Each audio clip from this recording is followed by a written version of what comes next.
¿Qué tal? ¿Cómo les va? Bienvenidos a una nueva emisión de La UNAM Responde. Como cada tarde les damos la bienvenida desde TV UNAM y a nombre de todo el equipo que hace posible esta transmisión, los invitamos a que se queden con nosotros durante los próximos minutos para invitarlos a conocer algunas de las muchas actividades y también parte del conocimiento que se genera al interior de nuestra Universidad Nacional Autónoma de México. Les recordamos que nuestras vías de comunicación están abiertas en todo momento para que nos hagan llegar sus dudas, sus comentarios y sigamos haciendo juntos este programa universitario. Y bueno, un museo puede ser un espacio de disfrute, de reflexión o de aprendizaje. El ECO ha sido desde su creación un foro marcado por la arquitectura y la experimentación, y sobre él platicaremos en nuestra entrevista de hoy. No te vayas.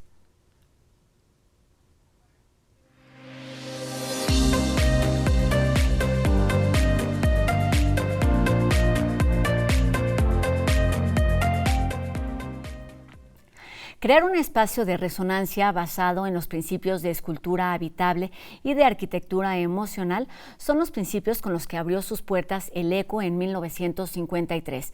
Actualmente está cumpliendo 70 años desde que Matías Geritz y Daniel Montt fundaron este foro, que luego de varios usos fue restaurado por nuestra universidad para ser uno más de nuestros recintos universitarios dedicados a la expresión y al arte. Esto sucedió en el 2006.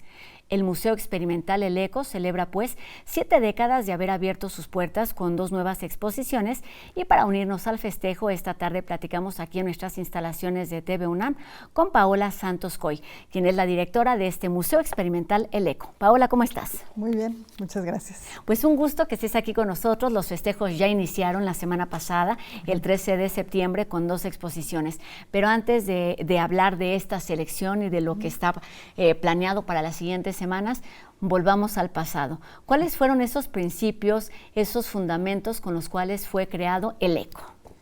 Como bien decías, es un espacio hecho para la experimentación, y lo que es muy especial de este lugar es que es muy visionario en sus ideas, ¿no? Su idea de ser este lugar en donde sucederían cosas. Geritz y Daniel Montt, que son quienes concibieron este lugar, tenían la idea de hacer un museo vivo, ¿no? Y de hacer un sitio que congregara a una comunidad y que fuera ese espacio de resonancia tanto de cuestiones que tenían que ver con la vanguardia europea, con la Bauhaus, con el Cabaret Voltaire, con movimientos con los que Geritz había tenido contacto en Europa, pero también un eco, digamos, de su generación, ¿no? Un sitio hecho para el arte actual, a principios de los 50, lo cual, insisto, era muy visionario y, por otro lado, muy audaz en su arquitectura. Claro, hablaremos de la arquitectura. Antes hablemos del contexto, porque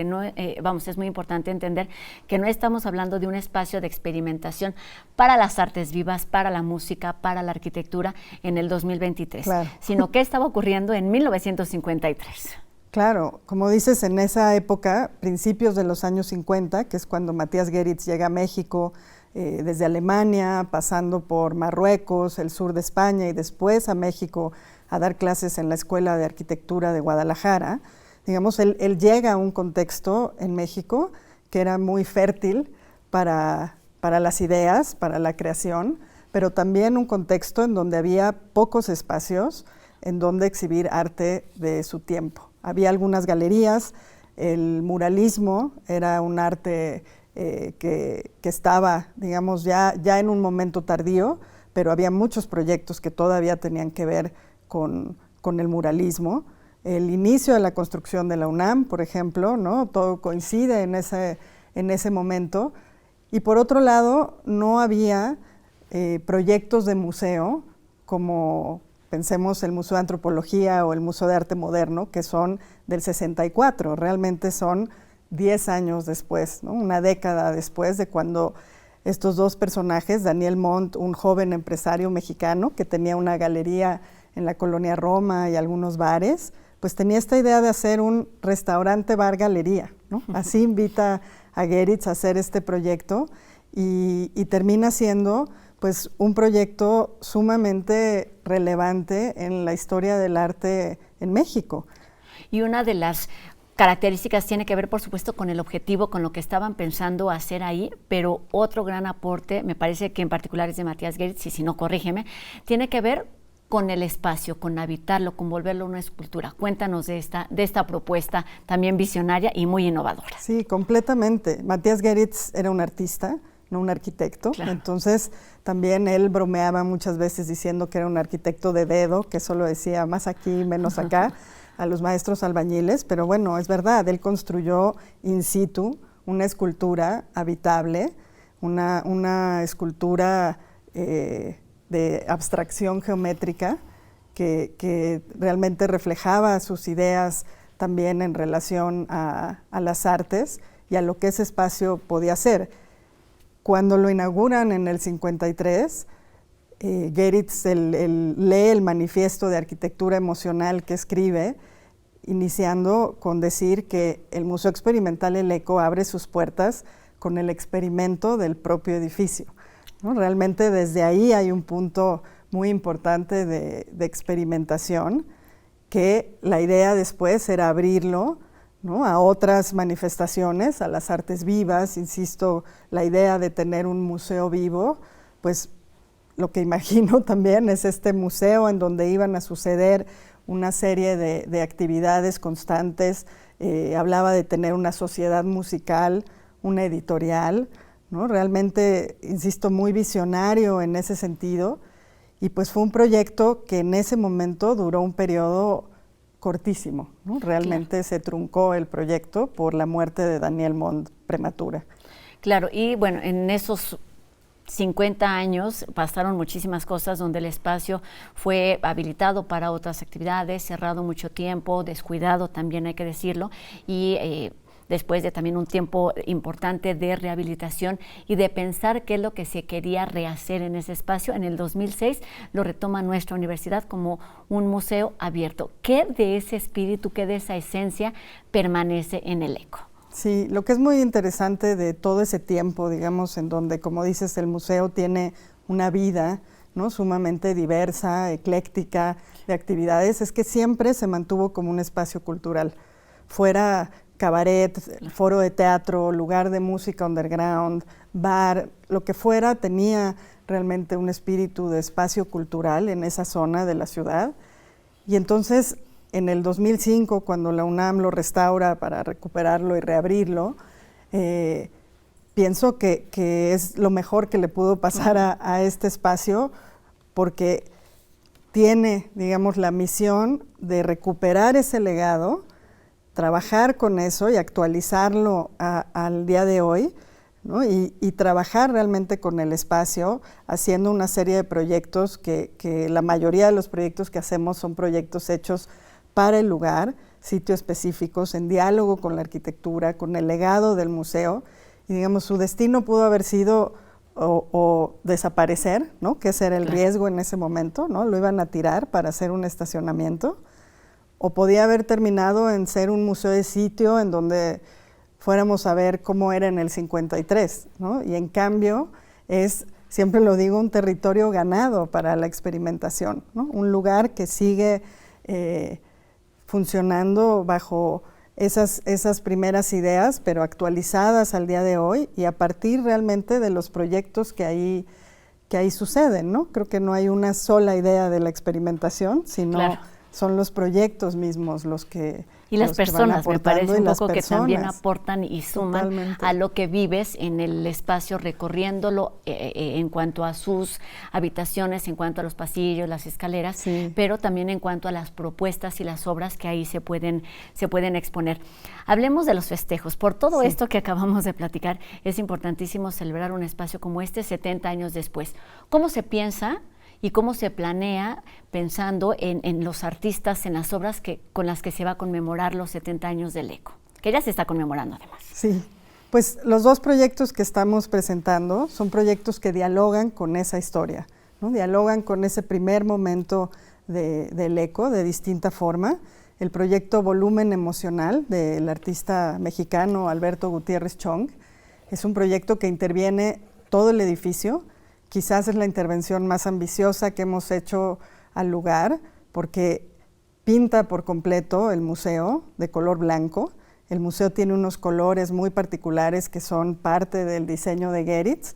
El edificio tiene amarillo, negro, gris y blanco, que es una paleta también muy moderna, ¿no?, en esta escultura habitable.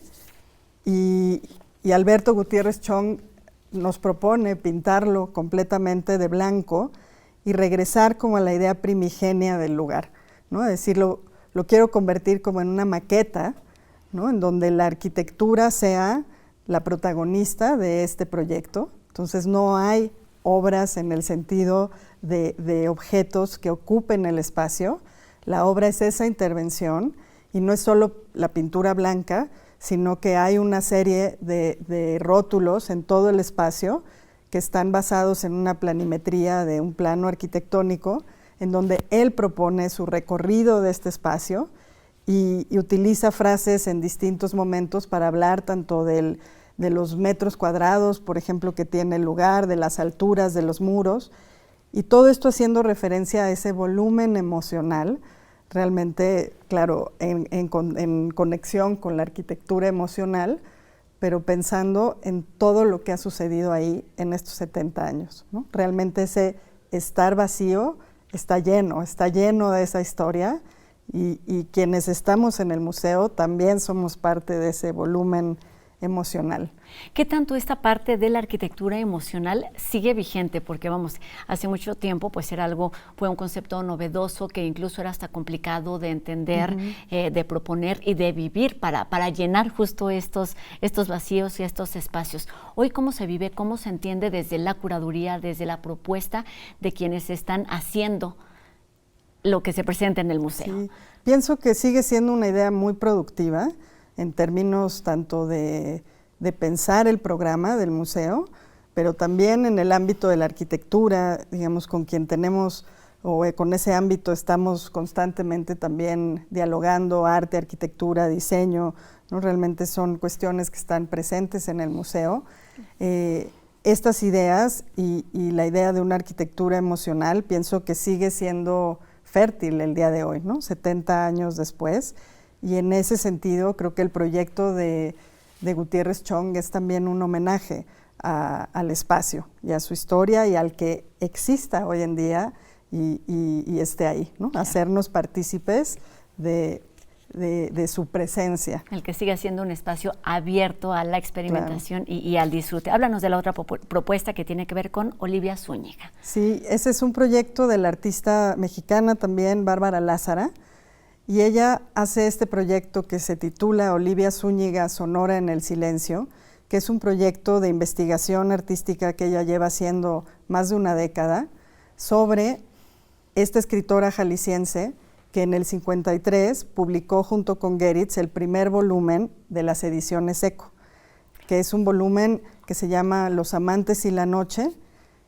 Son poemas de ella y dibujos de Matías Geritz, y digamos, este es un punto de conexión con el Eco, en donde Olivia Zúñiga directamente, digamos, tuvo que ver con esa escena, pero Olivia Zúñiga es bisabuela de Bárbara Lázara, y Bárbara trabaja con el lenguaje, con la voz, con el cuerpo, desde el performance, y ella se ha dado a la tarea de recuperar la historia de esta mujer, de su bisabuela, y de visibilizarla y reinsertarla de alguna manera de nuevo en la historia, porque es una figura que se ha ido desdibujando en la historia de la literatura y del arte, ¿no? Y a partir de esa investigación ella produce obras en video, piezas sonoras, e interviene también materiales del archivo. Entonces, en ese caso, digamos, es este vínculo con el 53, en donde Olivia Zúñiga, pues sabemos que estuvo en el Eco, sabemos que tuvo un lugar importante en ese momento, y también fue una mujer que publicó varios libros en donde su escritura tiene también un carácter feminista importante que Bárbara está rescatando con su trabajo, ¿no?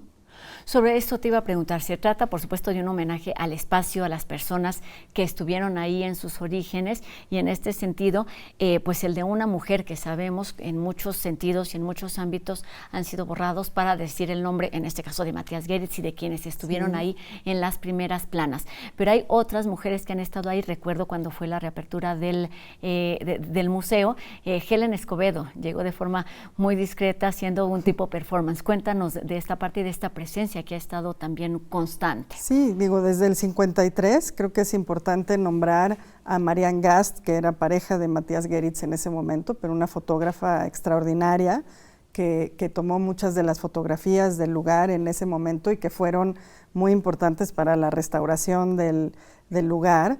Inés Amor, que tenía la Galería de Arte Mexicano en ese momento, también es alguien que estuvo presente, que leyó un discurso en la inauguración del ECO. Pilar Pellicer colaboró con Geritz, y Helen Escobedo es alguien que fue cercana a Geritz también desde su práctica escultórica, y claro que la recuperación de un espacio así pues representa algo muy importante para esa generación y para las y los artistas que sabían de qué se trataba.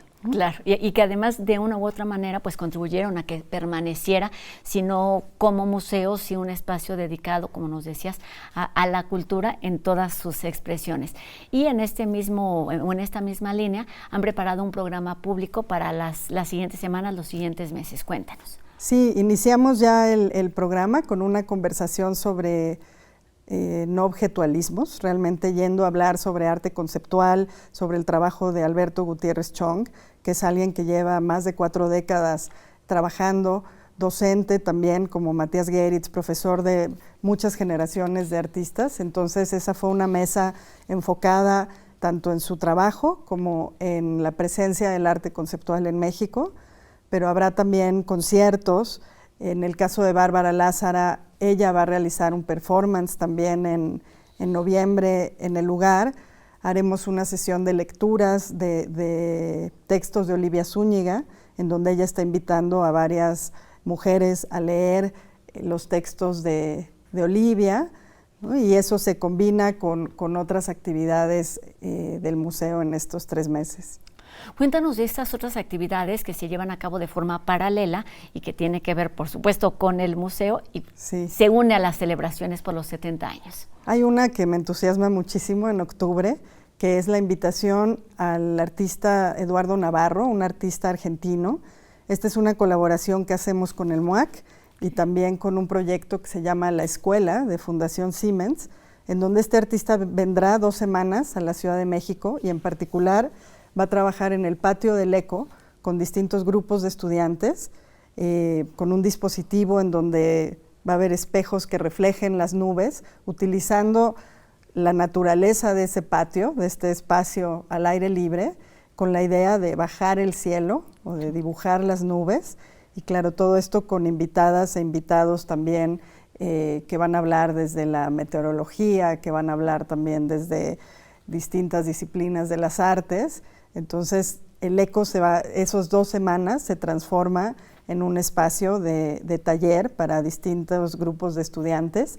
Vamos a lanzar pronto esa convocatoria y pues realmente también un proyecto como el de Alberto Gutiérrez Chong es un proyecto, como decías, abierto y generoso en el sentido en el que hay otras cosas que pueden estar sucediendo en el lugar.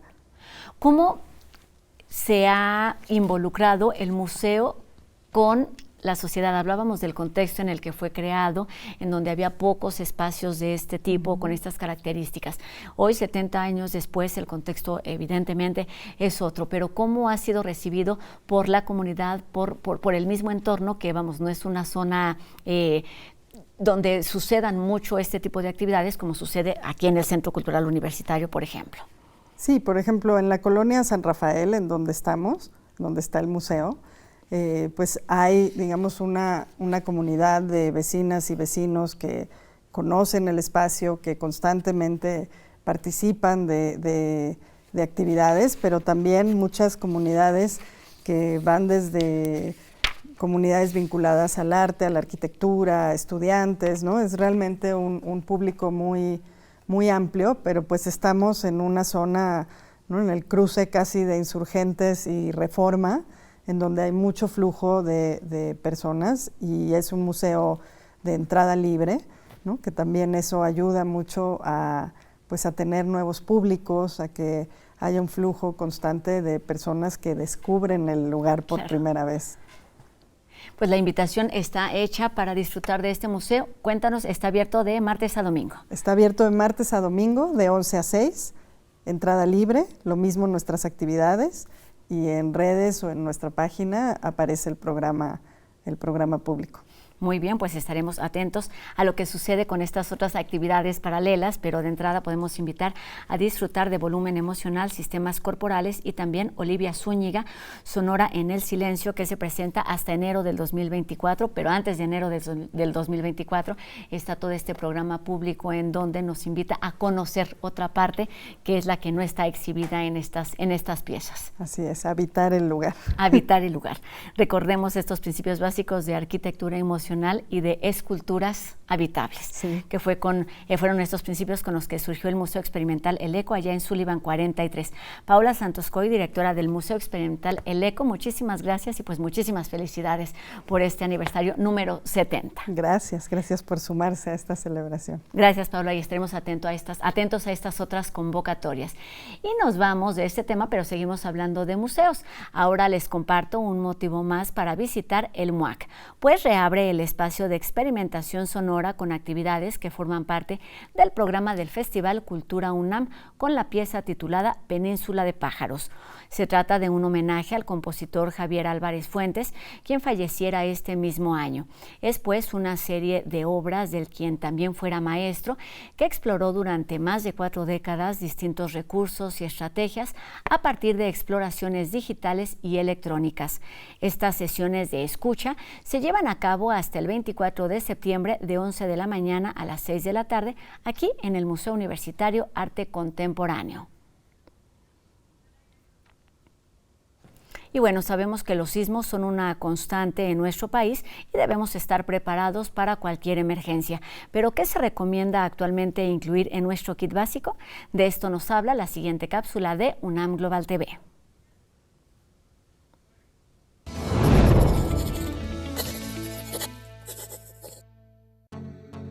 México está ubicado en una zona de alta sismicidad. Por ello, especialistas de la UNAM han advertido la necesidad de aprender a convivir con los movimientos telúricos y estar preparados. Una forma práctica y sencilla de hacerlo es con un pequeño kit que contenga lo esencial en caso de desastre. Una pequeña bolsa o mochila que esté siempre a la mano y sea fácil de llevar al desalojar su casa u oficina por alguna emergencia. Este kit debe contener al menos un cubrebocas para cada integrante de la familia, para seguir cuidándonos de contagios por COVID-19. Una lámpara LED de amplia duración, en caso de que no haya energía eléctrica. Un silbato para llamar la atención de los servicios de emergencia en caso de quedar atrapado. Una batería portátil con cable para cargar el celular u otros dispositivos de comunicación. Una navaja multiusos, por si es necesario cortar o desatornillar. Una memoria USB que contenga documentos esenciales escaneados y protegidos, como identificaciones, actas de nacimiento, pólizas de seguro, fotografías de los miembros de la familia, facturas del automóvil y escrituras de la casa. En este país, si no tenemos esa información y tenemos que hacer un trámite, es muy complicado. Como ejemplo lo ponemos en el sismo del 19 de septiembre del 2017, cuando se cayeron varios de estos edificios en Tlalpan. A la gente le decían que para comenzar todo el proceso de ayuda necesitaban presentar las escrituras de la casa. Entonces volteaban ellos y les decían, pues es que están en el edificio que está colapsado. Números telefónicos de familiares más cercanos y de los servicios de emergencia escritos a mano para llamar de manera inmediata. Dinero en efectivo para comprar comida o pagar un servicio sin necesidad de utilizar un cajero automático o una tarjeta bancaria. Nos va a dar confianza, vamos a tomar acciones adecuadas, va a evitar que tengamos accidentes, no van a terminar los sismos, seguiremos teniendo sismos importantes, y lo mejor es estar prevenidos y preparados.